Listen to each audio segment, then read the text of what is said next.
It's fun. It's wild. It's Dad's Gone Crypto.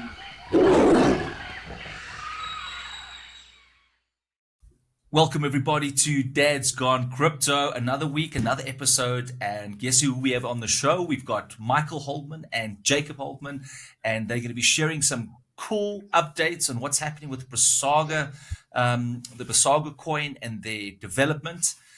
So we're very, very excited. Welcome, guys, to the show. Thank you. Appreciate it, Sean. Great to be on. Great to have you guys. Awesome. And you guys also know that CryptoDad Ryan's with us as well, and CryptoDad Sean. And the first question I'd like to ask you guys, all right, on your website, it's big and it's bold. It says, we are developing or building the world's most advanced layer one blockchain. All right, that's a bold statement, right? So can you guys tell us, like everyone's building the best blockchain, all right, but what makes yours different?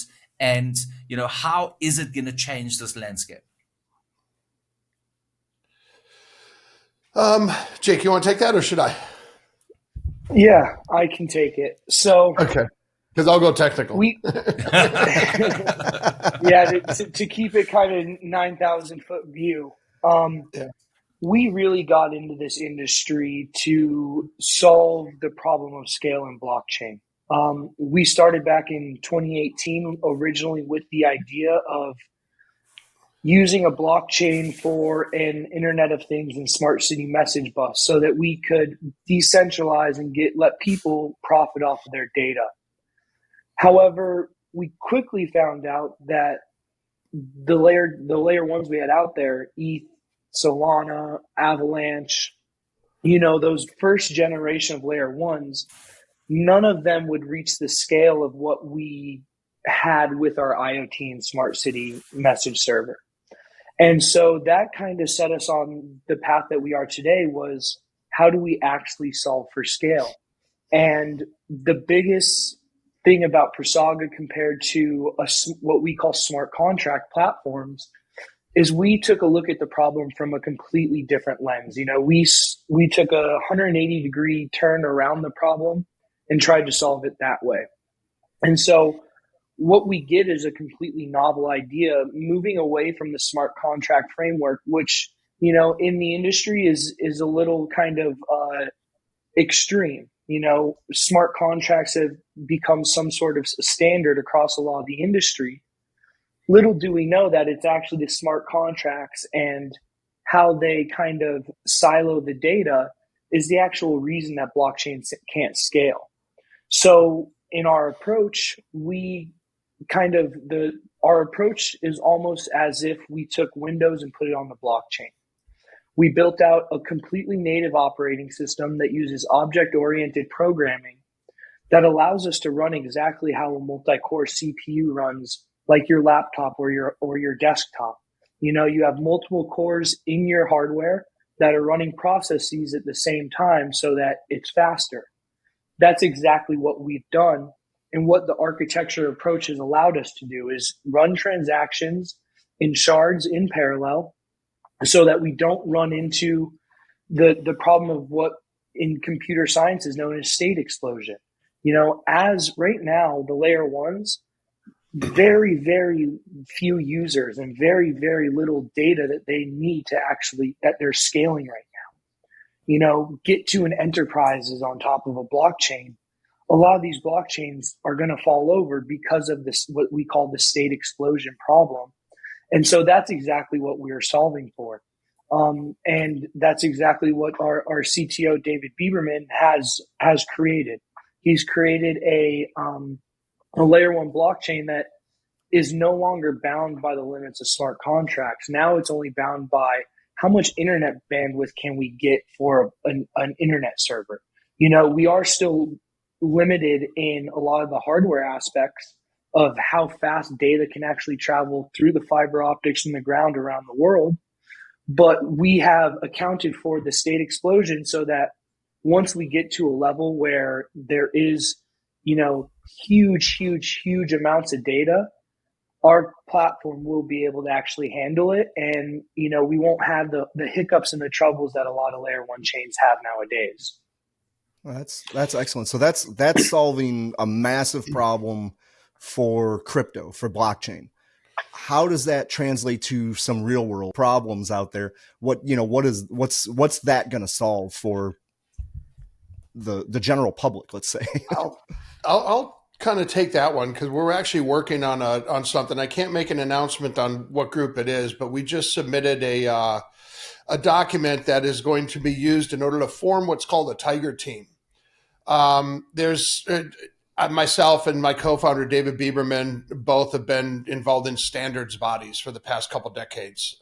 Standards bodies are like the ISO.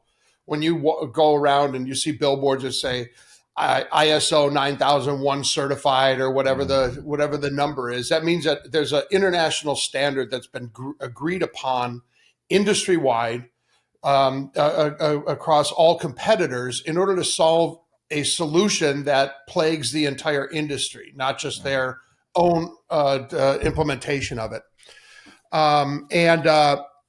So the Tiger Team is going to create. It's going to take our code, and we're going to create use case and put together design docs for different industries. This specific one has, a dozen different industries that they have as working groups at work. And it's like healthcare, supply chain, manufacturing, fintech, and others, right? So the idea is to go ahead, now that we've got this out there, and now that the code is, we're within, you say days and it's weeks, you say weeks and it's months. So I'll say days, and then I'm hoping weeks that we're running. Now that we're that close, we can actually start to work with the large enterprises. Remember, this project isn't about the current 4% of the world population that has something in crypto, right? Whether it's an NFT or a mem coin or a coin or something. This is for that other 96% of the world, right?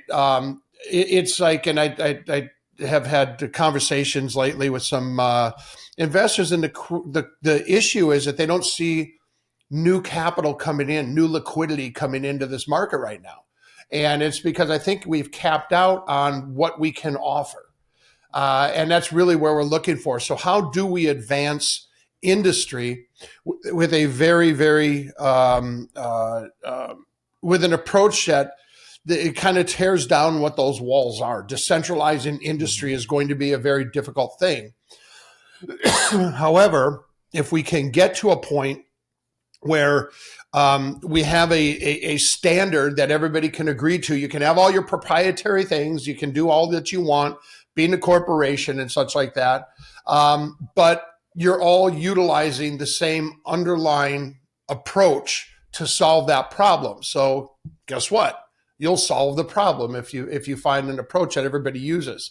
This goes back to I don't know if you guys remember Bernie Evers and WorldCom and MCI and the 40 different networks that WorldCom bought over the time. And this was just in telecommunications, right? This was for long distance and moving data. This is, the early parts of the internet in the 90s and such. And they could never make any of it work together. All of those 40 different telecommunications companies had different equipment that just did not speak to each other. So it was very difficult in order to get that to happen. And that's really what our focus is on, is how do we get to industry standards so now we can move the industry forward. And a standard does not mean it's proprietary.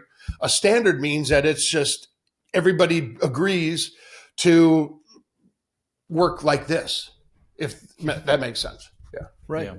And that's really what this focus is here and where we're going, right? It's now to bring in that other 96%, regardless of what the industry is, because we don't care.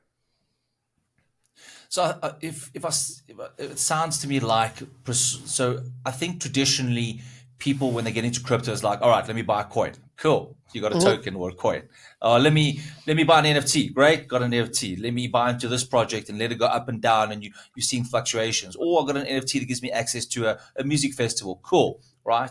But I think the way our community need to see what PraSaga is doing is perhaps seeing it as creating a foundation or a landscape for people to build on, all right, that is ISO ready to some degree in the future, or a standard that people can build to, that will solve real world problems like automotive industries, pharmaceuticals, just tracking medication from the source, from the plant that it was ethically farmed, to the batch, to the how it was produced, to the consumer or to the chemist, and then the chemist to the consumer. And then all that along the way can be tracked, right? So that's a problem that it's a real world problem at the moment because of the drug abuse and pharmacists just giving out chemicals left, right, and center. So it's a real world solution, right? Look, absolutely. And just another area that we're going to real quick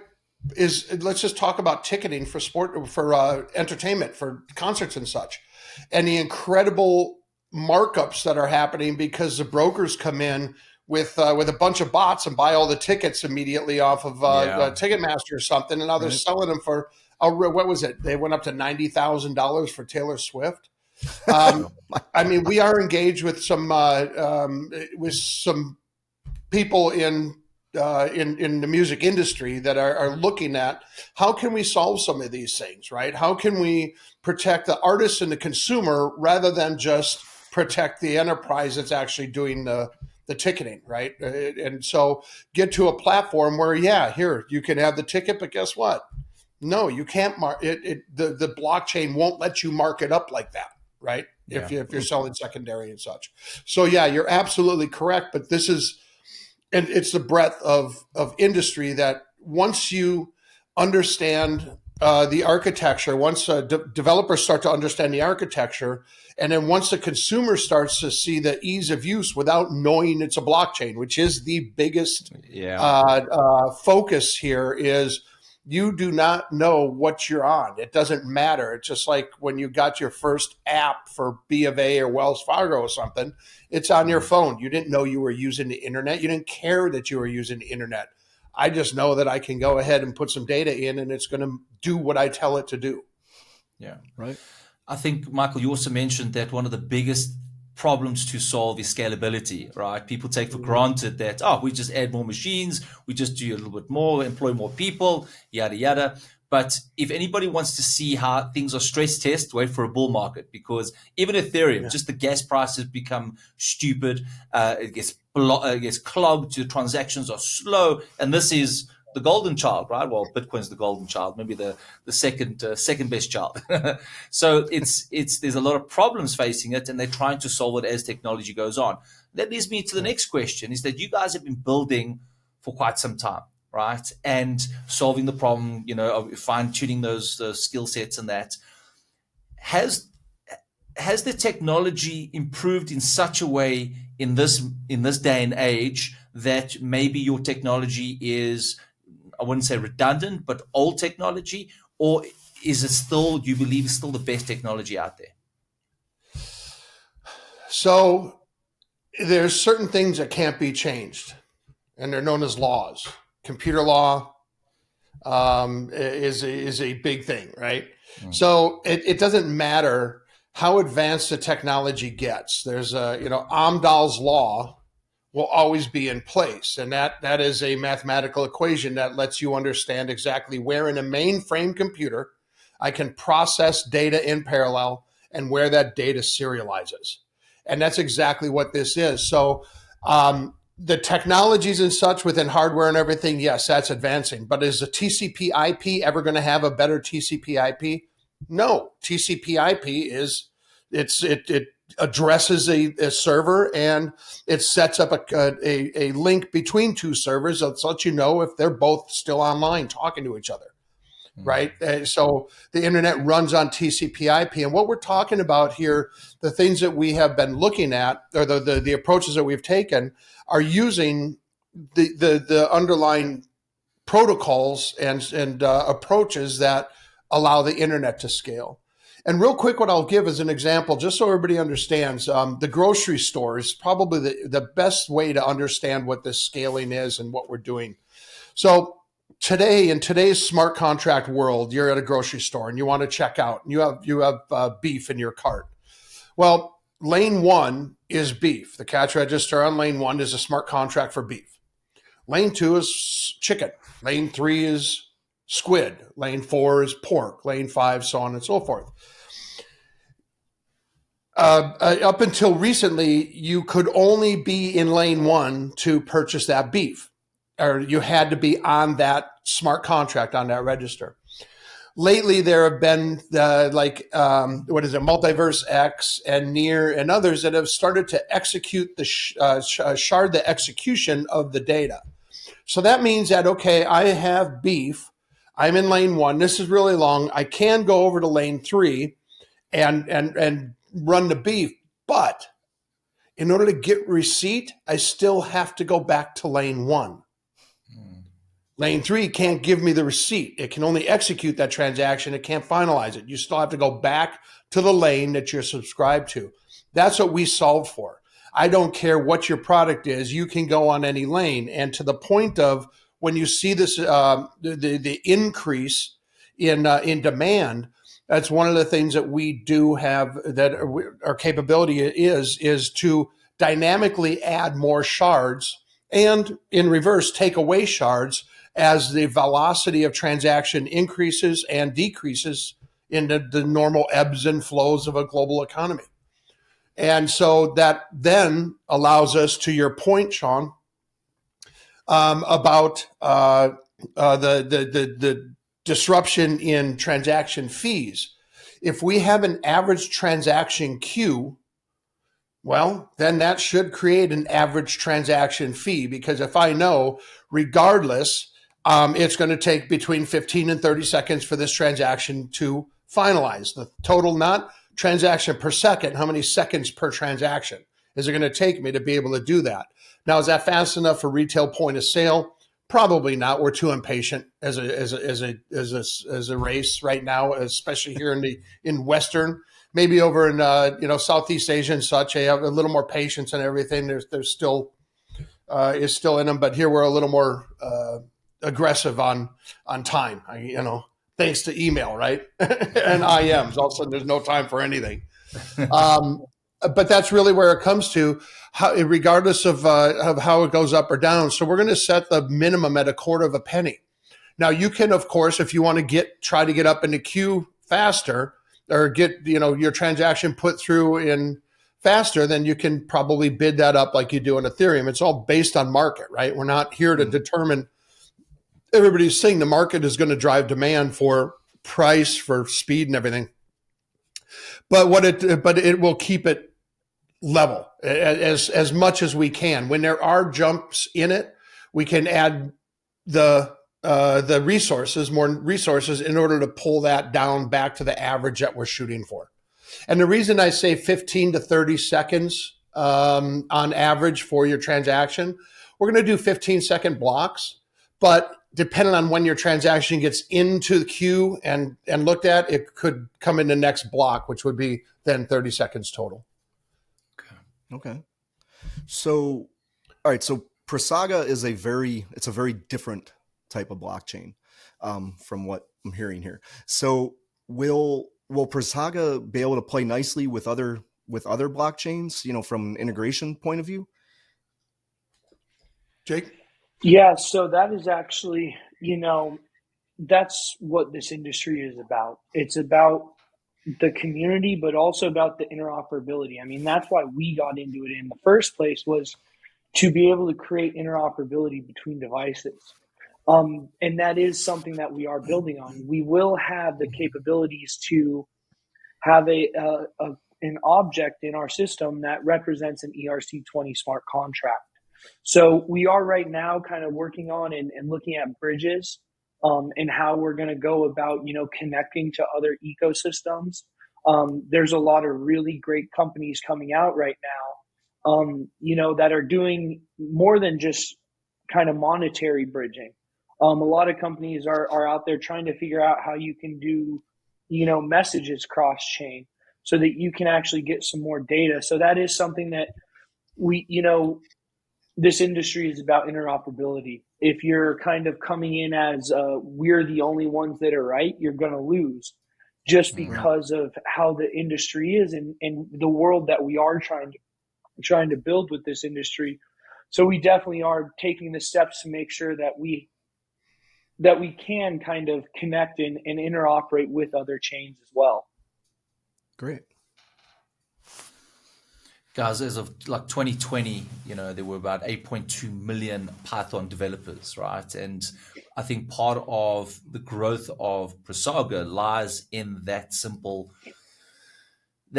code that you guys decided to build on, right? And how does it play a role? Why did you choose it? Was it just because it was the easiest and most available, or did it solve some issues that you guys were experiencing in the early stages of your conceptual design? So when it comes to Python, there's a couple of reasons it was chosen. First of all, it's because 85% of the world's developers claim it to be their main language. Okay, so sounds kind of reasonable to go out and use a language that everybody already knows, right? There is some challenge to learning Saga Python, and it's just because of the way that you reference classes. Instead of going to Python classes, you go to the ones in our class tree. But we don't have to get into that. What the reason that technically it was chosen is because Python is a first-class programming language. So it's got this meta class layer, this dynamic class layer that all Python apps can use, that draw from that layer and then create their own libraries and stuff out of that. So it was just the easiest language to translate over to a first-class object model. And that was the whole reason. So the two are the number one and programming language, and the second one was because it already has it already acts as a dynamic layer, and Dave likes it better than Java in this instance, or some of the other programming languages that are out there. I mean, Dave has programmed in over 60 programming languages. He wrote 3 programming languages. One of them was the forebearer to Python, called TLC. Or TCL. And so another thing, a lot of people bring up, but the point that, hey, like Python is not a super secure programming language, and it's designed to be that way, that you can do a lot with it. One of the things that Dave has actually done is hardened Python. So he has made it a much more secure programming language for Saga Python, which, to be fair, is something that the Python community might not be the biggest fan of. But this is, it's like art. This is our own interpretation of it. And it now gives people the option of having a more secure Python programming kind of interface that happens now on the blockchain. Yeah, it's absolutely. And I think one thing to really remember is that all ML is basically programmed in Python. So machine learning is already programmed in it. So why not? Again, this is all about data. It's all about indexing. It's all about figuring out where things are, right? So why not use the language that all of those people that are looking for solutions potentially to help with their big data problems, help with their security of data and everything like that. Just don't make it a wall. Could I summarize the hard coding Python, right, to maybe like an Apple iOS system? So, in the early stages, you can do a lot with it. Now you guys have kind of locked it down a little bit to allow more security on it. Is that what I'm understanding? So what it specifically is right now, the way that we hardened, or what we're doing to harden Saga Python, is basically just not allowing any executables or any Python classes. So just like on an application that opens up on a laptop, it opens up and it calls the code that it needs, but no other code, right? Okay. And puts it in. Well, we kind of did that with Python. So instead of when the D app or app, whatever you want to call it, right, the class opens, it's going to utilize just the Python classes that are necessary for it to run. But then instead of continually calling to the Python classes, which is basically just a library that you downloads and stores locally, and then you run it from there. Instead of that, everything from then on is just a class from the actual blockchain itself. So it works fully just like Python and everything to everybody, but you're just referencing and utilizing the classes in that global class tree instead of utilizing the individual Python classes. And it's there in order to stop people from injecting malicious code to the best of our abilities. Will it ever be 100%? No, that's the thing to it, right? So, but we look to mitigate as much as possible all of those barriers, all those vectors that you can potentially get into. Okay, excellent.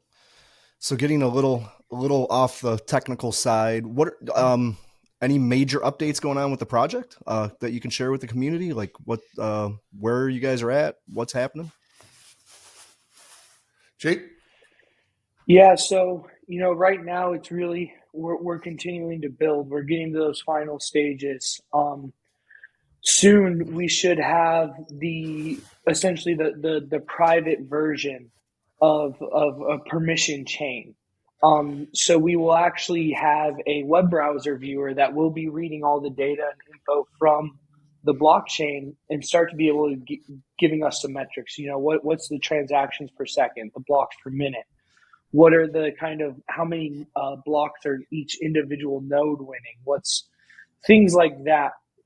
And so, this will be kind of the first time that we're able to really show the community and give them a nice UI, UX as well to see and prove all the things that we've been saying is coming true, especially on the scale side of things. Also with this step, we can actually developers can really start building out their classes. So they can start doing the work that needs to be done before they actually go in and start doing full development. Now they can start to go in, we're going to need foundational classes for the chain, things like class DeFi. Class DeFi is now just a class of code that any DeFi project in the world wants to use can come on, use that code, and then modify it, make subclasses of what they want to do. Say they want to focus on derivatives. Say they want to kind of take the roll bit route and do kind of a gambling aspect. Those can now be all coded in and developed underneath whatever the main class is. So right now, we're really looking to start getting those foundational classes built out so that by the time we get to public testnet, that the applications and the dApps that we're working with can start to run their testnet environments. And then by mainnet, we have some of those pieces there that will make the development very easy. People will be coming in. They're not going to be having to write whole in the old world smart contracts. Now they come in, they have an entire class of code that they can browse through, find if they have one that is good for them and they can use, or they can go and make their own, and create that new foundational class. So we're really getting to the point where, bringing on the ecosystem and getting the ecosystem partners a part of it. We're working on building out that bridge. We're working on putting a DEX on Saga chain, getting some DeFi protocols. We have about 7 to 8 different dApps that are building already that are very non-traditional to the crypto space. We have 2 different companies that are working in the pet adoption space to create kind of an all-in-one platform where, you see exactly where that pet has been from, the shelter it came through. You have all the vet records. You have all the adoption records tied to an NFT of your dog, as well as being able to do, even getting to peer-to-peer adoptions and things like that. We have another company that's working in the regulated medical device space. They're going to put their supply chain for creating the devices on Saga chain, as well as the actual data network of their devices, really help to create that seamless kind of network of devices. And that's another part, once we get finished with the chain and stuff like that, the IoT and smart city message bus, we still have about 3 million lines of code. That's really the visualization part of the blockchain. That's going to be able to show, here is your device. Here's all the data coming from your device.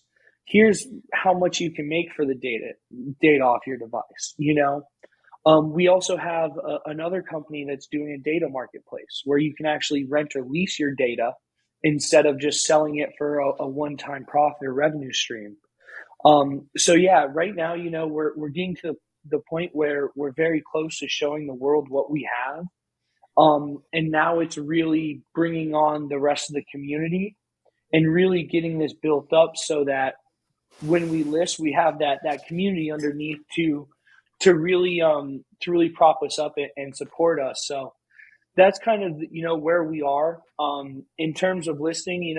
We're waiting right now for the tech to get finished, but we're looking for around the halving in order to list the coin. We want to make sure that we have the right timing and we don't get left behind in the bull run as well. So that's really kind of where we are and what we're doing. We're continuing to look for ecosystem partners. Any project that is looking for a new chain to build on or chain agnostic, we have a very different approach. And also, starting to go after those more Web 2 developers. And that's another reason that we chose Python is how do we give developers a kind of a stepping off point from their old world? Because a lot of Web 2 devs, they're very comfortable getting paid $200,000-$300,000 a year doing their jobs. There's no incentive. The opportunity cost is too high for them to go learn Solidity and start developing in the Web 3 world. This gives them, a little bit extra incentive to, hey, on the weekends, now I can just mess around. I know Python. I'm a very experienced Python developer. Now I can start to kind of see what this Web 3 world is about. Wow, yeah, that's really exciting stuff. So bringing up you brought up the bull run a little bit there. So as the head of token relations, can you give us a little idea on your tokenomics? What the current tokenomics, what the plans, that kind of thing. Yeah. So this is, we do everything a little bit different, and Saga Coin is no exception. Our senior economic advisor, his name is Lawrence White. He's a professor of economics at George Mason, got his PhD from UCLA back in the 80s. One of the most kind of famous economists that is, traveling to crypto conferences and speaking about kind of the monetary policies of cryptocurrencies and what cryptocurrencies will allow us to do. Fun fact, he was actually on the original Cypherpunks mailing list. Hal and Nick Szabo and them were reaching out to him to get advice on, how can we create a digital currency? And that's what we like to say, Larry kind of advised and gave some advice on Bitcoin and the early cryptocurrencies in terms of what a digital currency would look like. We actually brought him in and first of all gave him the technology and the architecture to be able to kind of create his own monetary policy, and then kind of let him take it and run with it. Him and David Beaverman, we've had this. Our goal is to become a medium of exchange. We will one day trade like a Forex compared to a crypto asset, where we actually are the value of the coin is based on the actual economy of the chain. And, that's one of the big reasons we are targeting enterprise so heavily. We're not a permission chain by all. Everyone is free to use us because we've built the platform that can scale to all. But getting in those enterprises is essential not only to adoption of blockchain technology overall, but to be able to create a big enough economy on chain that you can actually run a monetary policy. We have a dynamic supply of coin that is based off of the transactions on chain, so we will, after kind of a period of appreciating the purchasing power of the coin, we will get to a point where it stabilizes out, and compared to all other fiat currencies, we'll have a zero inflation, zero deflation rate. So at a certain point, about 7 to 8 years, this turns out to be a great little store of value, because hold your money in Saga coin, transfer it out to a fiat whenever you need it, you're making whatever the inflation rate is. In America right now, that's around 6% that you're making on your money per year, just holding it in your wallet. So that's really what, we have enough coins out there that are speculative assets. We have the meme coins. We have Bitcoin as a store of value. But we don't have, and that's the one thing about stablecoins. Stablecoins are still subject to inflation. In order to create a currency that operates outside of all governments, you have to be able to run off your own economy. And that's really what we see, and what the goal is to create that global medium of exchange.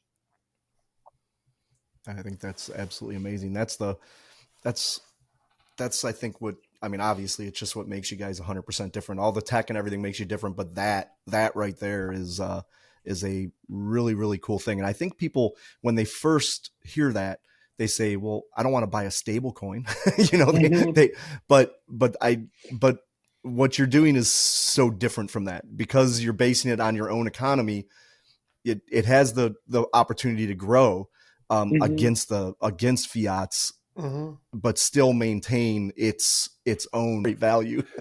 But no, I think that's an absolutely amazing idea. I think one point to add, like you were saying there, to really take it to the furthest step is, and this is it. It's not us that's creating this; it's the community, right? If you guys want to have a true global method of exchange, you have a roadmap to do that now. Get transactions put on it, get sales on it. Let's build this economy, your economy, not ours, right? This is decentralized, open, permissionless, everything like that. But that's exactly what it is. How much effort now does the world put forth towards something that allows them to be secure in knowing that my gallon of milk is always going to be this much, won't change. This many Saga coin for a gallon of milk, period, right? Regardless of where it is on an exchange market. That's outside of what this is. So let's grow the economy. It is a global effort. This isn't just, here's a mem coin, I'm going to come in, a bunch of people adding coin. One of the things I still don't get is total value locked. Because if you have 80% of your coin locked, how do you use it for a method of exchange, right? It just so the idea here has always been to end up at a place to have a coin that you use to buy crypto with. And that's really what this is. So how do you get to a crypto that you can use to buy crypto with, or any other thing, a Coke, stocks, anything, doesn't matter. I love it. Very, very cool.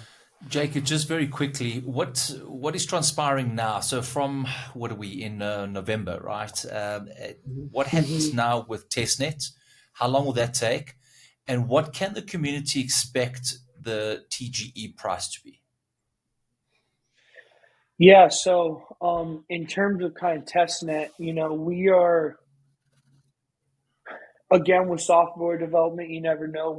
We're finally in the kind of the testing and debugging phase of our final phase of private testnet. Once that is all done, then we will, we'll be running it, continuing to test it. We'll have that viewer available, and then it's really getting to public testnet. Our aim for public testnet is the end of this year. It really just depends on, how long the testing takes, and then how long it takes to get the final pieces of the consensus finished that will give us the full dynamic consensus, being able to switch accounts between shards, spin shards up, take them down, such like that. Once we get to public testnet, we're expecting anywhere from a month to 3 months in terms of testing, but we will also be able to kind of get to an area. Talking to our CTO, we'll be able to be listable before we get to have the full capabilities of the chain, so that we, don't miss out on that bull market and that bull run. So that's kind of where we are in terms of kind of development with the test nets and stuff like that. And again, that public test net is when Node operators will start actually producing coin and running consensus and earning those early testnet rewards. And having some of those applications come on and start to run their testnet environments to give the community some sort of ecosystem to begin and go to explore and play with a little bit. In terms of TGE price, that's really up to the market maker. We have assigned agreements with the market maker. We're not allowed to disclose make an announcement about it, unfortunately, because of good old Gary Gensler over here in the U.S. with the SEC. Yeah. But we do so. We're planning our public sale price at a penny a coin. So that's based off the first 3 days trading, we would be very happy. We're hoping to come out maybe 2 to 3 cents at listing, and then really build from there. Continue to and have that sustainable growth. And that's the thing. Everyone in this industry, that they love 1,000x. They love 1,000x, but they also forget what goes up must come down in this industry. And unless you have every single one of those buyers in that 1,000x, doesn't need money and doesn't want to take profits, it's going to come back down at some point. And so that's why, in the appreciation phase of our monetary policy, we have targets of what we want to hit, based off a 30% growth in kind of transaction demand on the chain per quarter, and then targeting a 20% growth over the inflation metrics such as CPI, GDPR, and PCE. So that's really where it is. We want sustainable growth. We want this to run like a business. We have a revenue model built in where we will be taking what we will call a foundation fee from each of the transaction fees. And, that's why we need those high volumes of transactions. We need those supply chains for, the sustainability of the project, but also to become one of those few crypto projects that have revenue, that aren't just having to sell token whenever they need it out of their war chest. Yeah, and I think to that point, that's one of the biggest things that I've tried to focus on here is how do we create a sustainable go forward ecosystem, right? I have been looking, and if somebody can help me out, I'd really like to have information on it.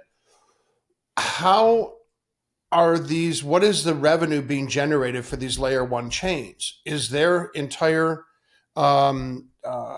is their entire focus on be able to pay operating expenses and such by having whatever's in the TGE at first and then selling that throughout?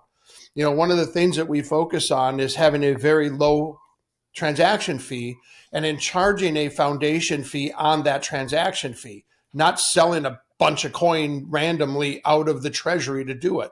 And that gives us a sustainable ecosystem, right? If we get to, and our goal is over a 7.5 year period to go from then, the way that we adjusted, the way that we, started it, just say we have 1 transaction per second on the chain in the beginning.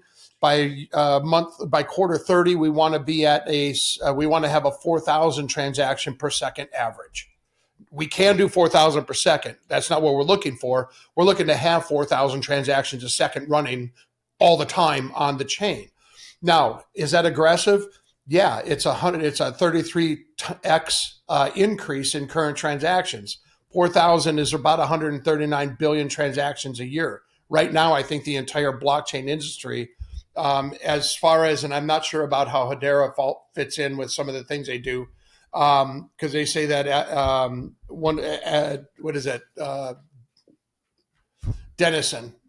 Abbott Dennison or something. I can't remember the name right now off the top of my head, but they do like 2,000 transactions per second or something there.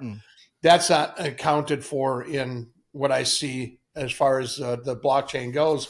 But if there are 10 billion transactions per second now, we have to be at 130 in order to do that. But that gives us a sustainable way. That means that at that rate, at a quarter of a penny, all node operators would be in cash flow positive annually. Very small margin, right?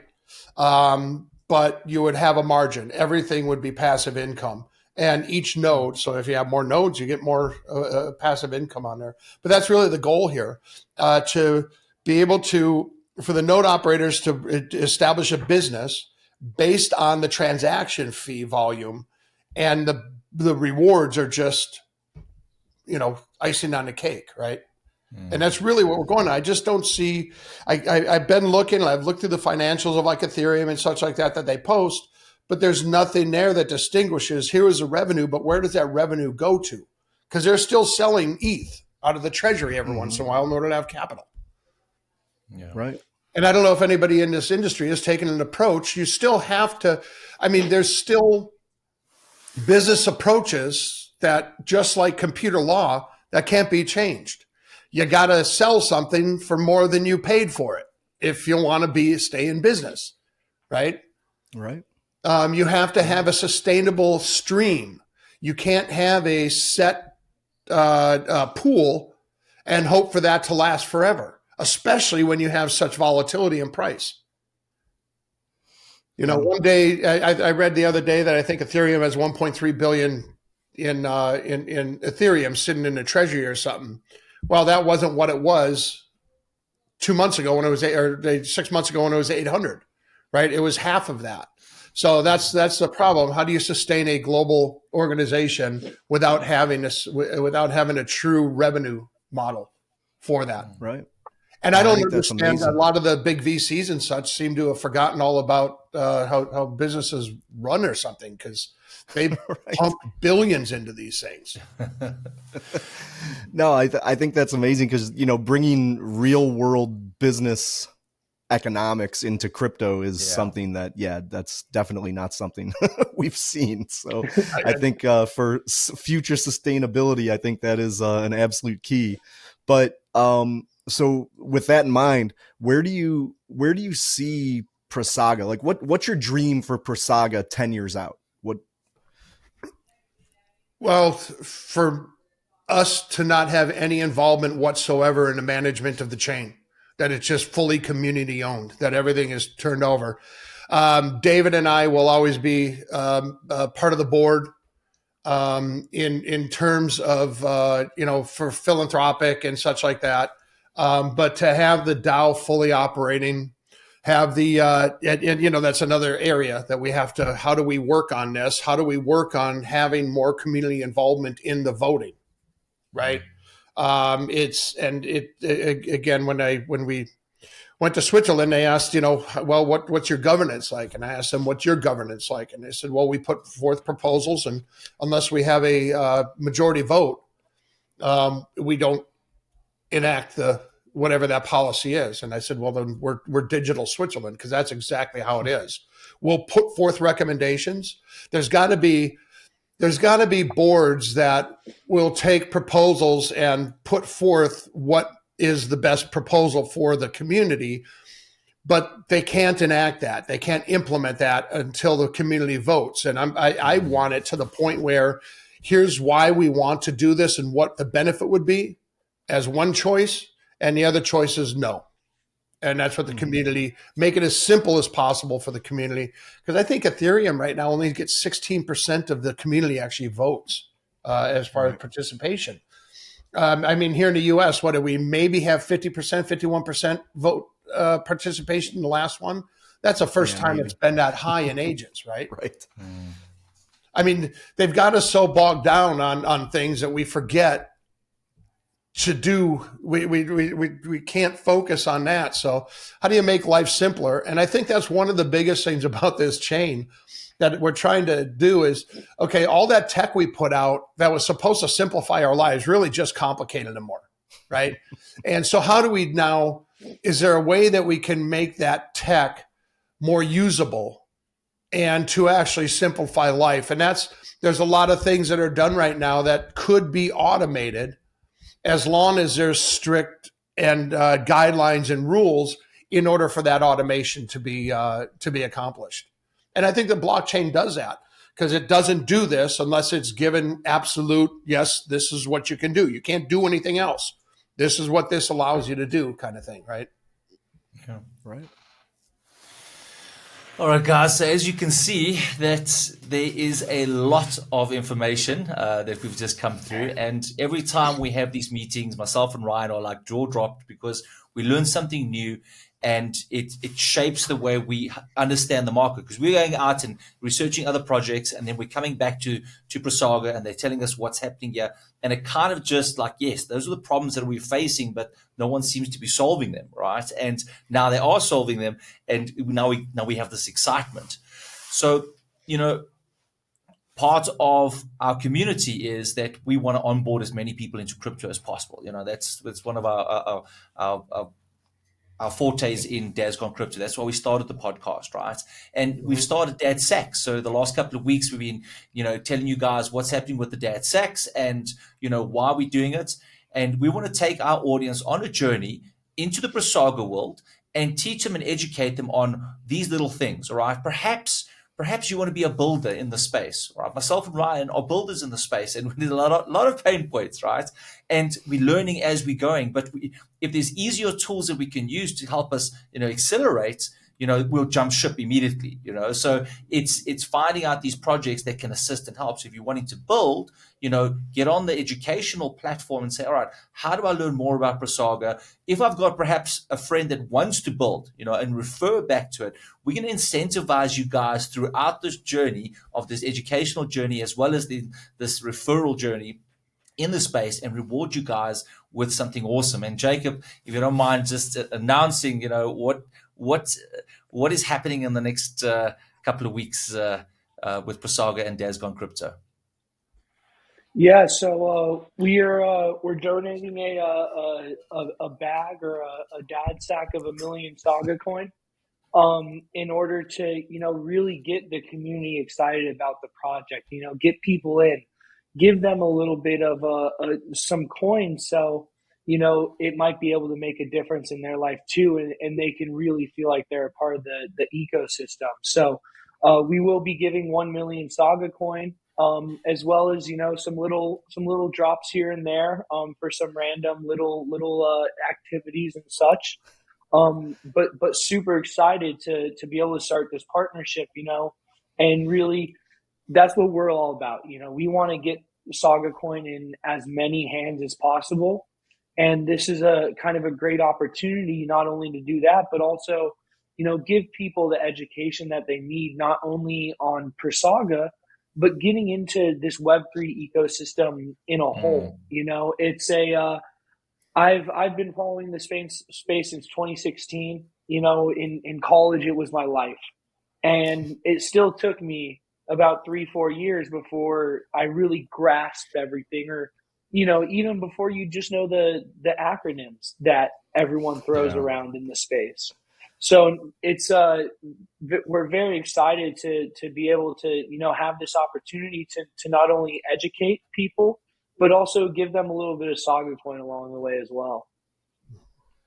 We're super excited to have you as our first Dad Sacks partner, and I think it's gonna be a lot of fun through this next year or so here 1 million PraSaga. Move into the bull market. Guys, we're very excited to this. You gotta go 1 million PraSaga. All right, Brian, you mini me. Go. You're going to go smaller shoulders. Too late. Too late. Damn it. All right, we'll work on that. Guys, we're excited about the journey ahead, and our community is going to be super excited. This starts the journey of, the PraSaga partnership, and we're going to keep you updated, monthly on what's happening with the sacks, what's happening with development news updates. And then we've got this whole gamification part, which we will be releasing the next week, where you guys will go on this little journey with us. And we can't tell you exactly what's happening because it's going to unravel as you go along. And if you hit certain metrics, you get rewarded. And there's a leaderboard and everything. So we'll keep you guys up to date on that. Nice. In the last little bit, Michael, what are your final comments for the show? We've spent the last 6 years in creating this and getting to a point, understanding, where the real pitfalls kind of were. And we took our time doing this. I gotta say a year of it is gone because of coronavirus, right? So we would have probably been done last year with this whole thing, but that kind of gave us, as with everybody else, a stopper there.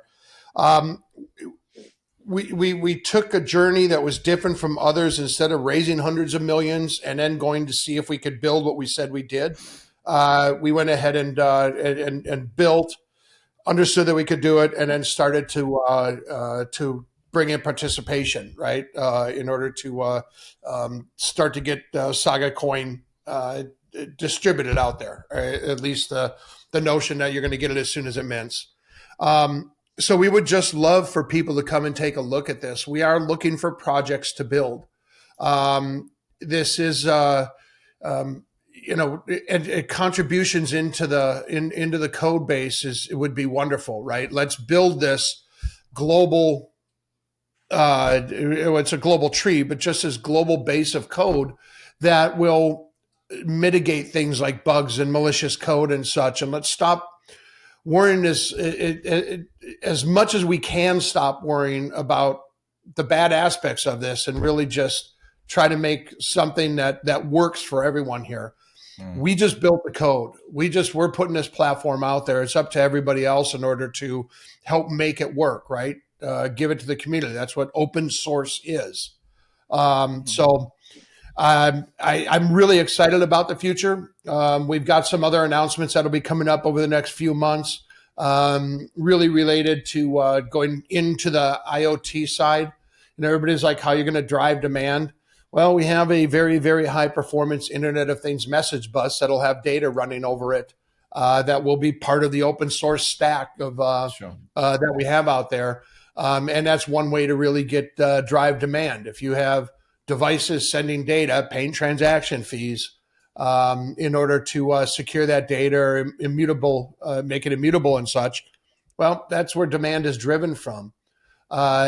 NFTs, please, would love to see them on there. There's just not a lot of activity in trading there, right? And not a lot of high velocity. One of the things that we did look for, and we're trying to build our community more, CEXs, they basically look at, how much transaction velocity are we going to get, or volume are we going to get per day?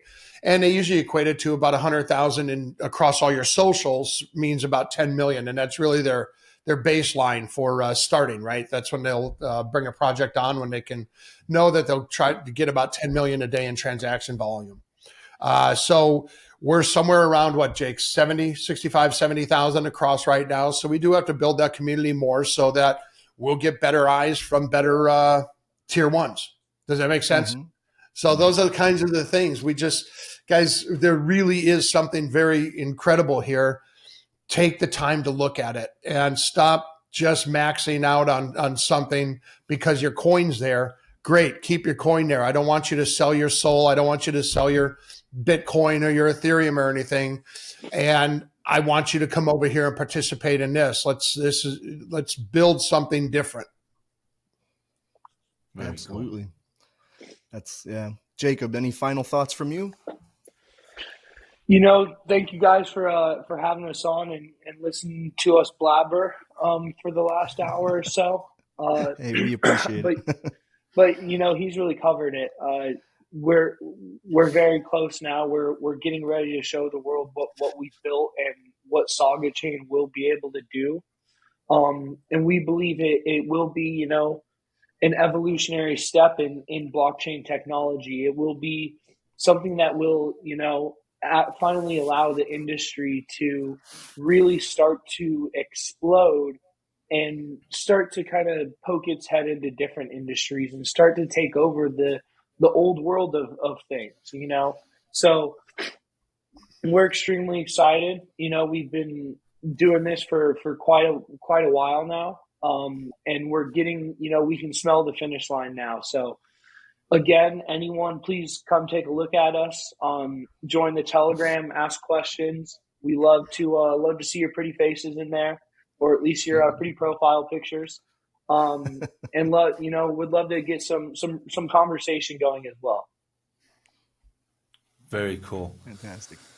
All right, guys. So that kind of concludes the end of our show. And, in listening to these guys, you can't help but get inspired. And I think Jacob mentioned, there's some unorthodox people building on PraSaga. I think it was Petadopt. So I'm looking for a Python developer. I'm thinking of maybe a new system of Wi-Fi-Dot, track where they've been, making sure that they are first class. No, I'm just joking. Watch out, man. They'll reverse that on you and it'll be husband tracker. So just keep your mouth shut there, buddy. All right. I'm betting everybody. Guys, thank you very much for coming on. Really appreciate it and sharing your knowledge and expertise. It's always a pleasure to learn from some of the greatest minds in the space, and we appreciate your time. Beautiful. Really, really enjoy the time that we spend with you guys. Thank you very much. Awesome. Thank you. And that wraps up our show, guys. Take care. Ciao. Peace, guys. The material and information presented in this recording are for entertainment purposes only. Do not misconstrue what you hear as investment or trading advice. Always do your own research. The views, thoughts, and opinions expressed by the guests on this recording are their own and do not necessarily reflect those of Dad's Gone Crypto or its hosts.